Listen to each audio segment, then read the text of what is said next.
juga yang bertanya ke saya mengenai amalan-amalan apa saja yang bisa dilaksanakan pada saat berada di Madinah. Adapun yang ingin saya jelaskan di sini adalah ada di dalam hadis riwayat Ahmad, hadisnya Hasan, mengenai pahala arba'in ini.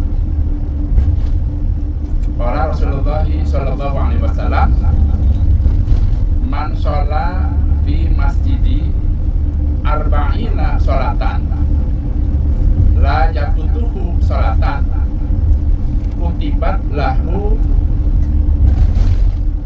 saya ulangi, kutibat lahu baro'atun minan nar wa bari'ah minal adab wa najatun minan nifaq. Barang siapa yang sholat di masjidku, yaitu Masjid Nabawi, selama 40 waktu sholatan dan tidak terputus satu waktu pun, maka Allah akan mencatat baginya 3 pahala. Yang pertama, terbebas dari siksa api neraka. Itu yang pertama. Kemudian yang kedua, Allah akan membebaskan dari adabnya Allah, siksanya Allah. Dan ketiga, terbebas dari sifat munafik. Itu ada dalam hadis riwayat Ahmad. Nah, kemudian mengenai amalan arba'in ini ada dijelaskan dalam hadis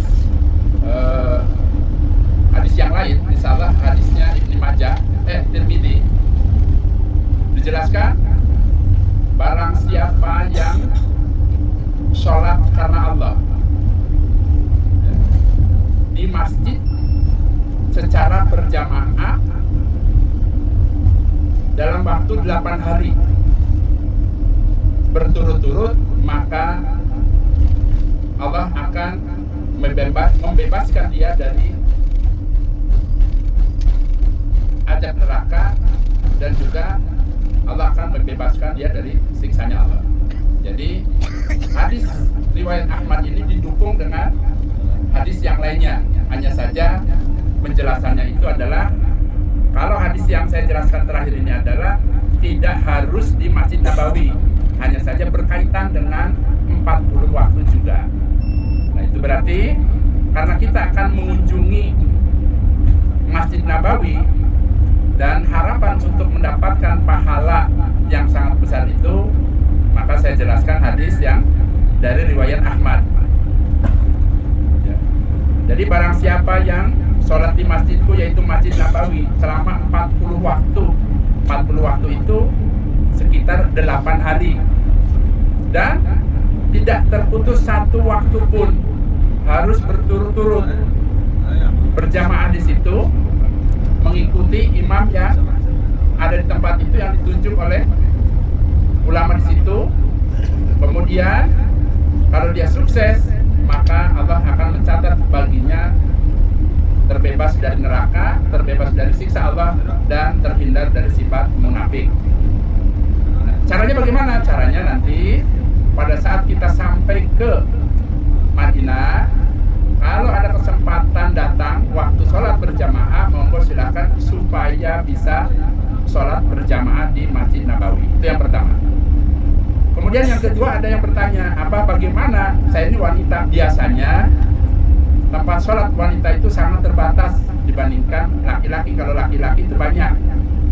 Jawabannya, asalkan bisa berjamaah, maka dihukumi dia mengikuti tadi sholat di situ. Asalkan berjamaah, contoh misalnya di halaman, maka dihukumi dia tetap berjamaah walaupun tidak di dalam masjid.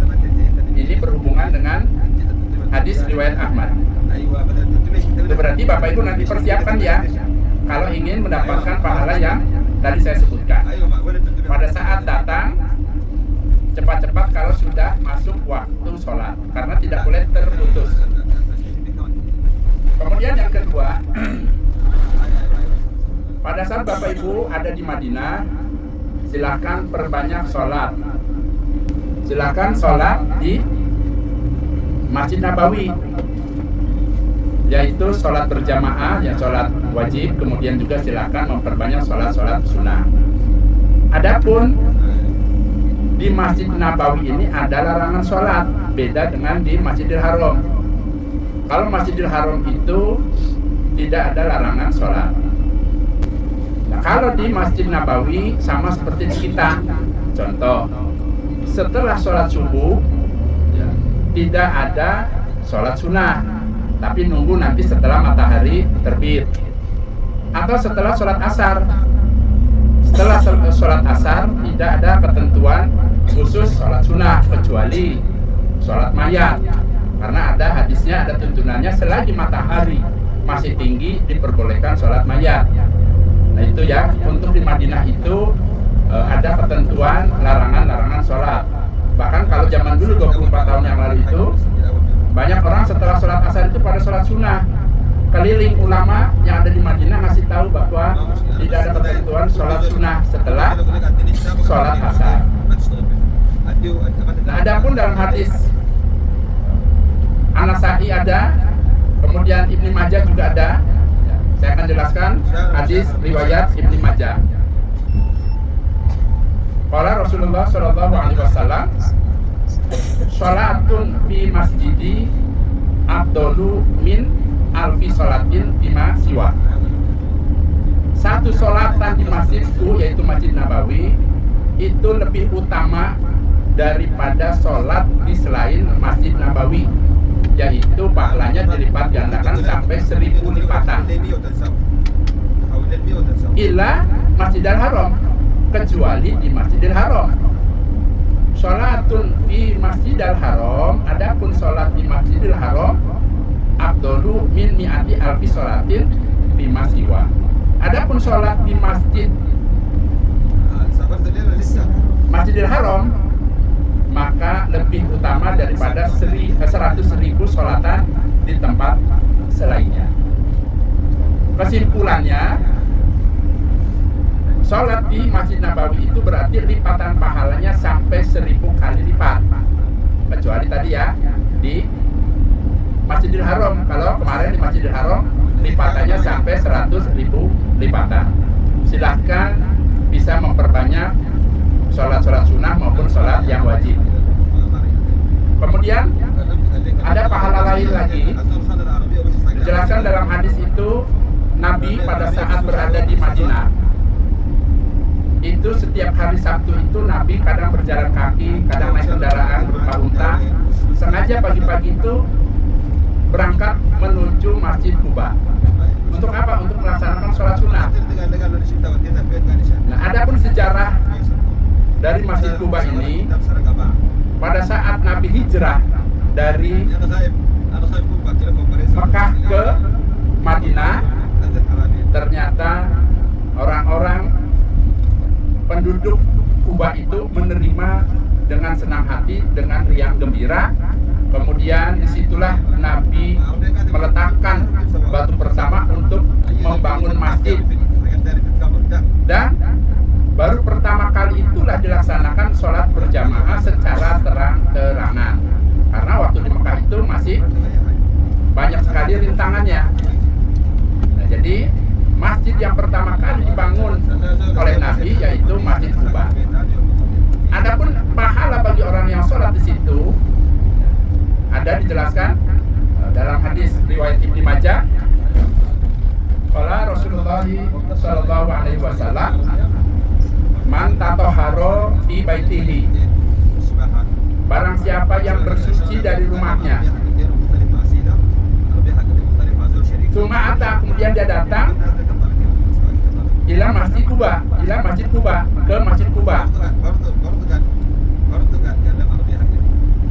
Fasola karena lahu ajrin umrotin. Orang tersebut sholat di situ, maka Allah akan memberikan pahala sebagaimana orang yang melaksanakan ibadah umroh. Bahkan ada dalam hadis riwayat yang lain, dalam hadis riwayat Ibnu Majah, man kharaja hatta ya'tiya masjid Quba fasola fihi kana lahu ajru umratin. barang siapa yang keluar dari rumahnya menuju ke Masjid Quba, kemudian sesampainya di Masjid Quba dia melaksanakan sholat apa saja boleh, maka Allah akan menulis baginya pahala sebagaimana orang yang melaksanakan umroh sebanding dengan umroh. Nah, berarti Bapak Ibu berkesempatan pada saat di Madinah untuk sering-sering mengunjungi Masjid Quba. Hanya saja tadi saya sudah jelaskan pahala-pahalanya.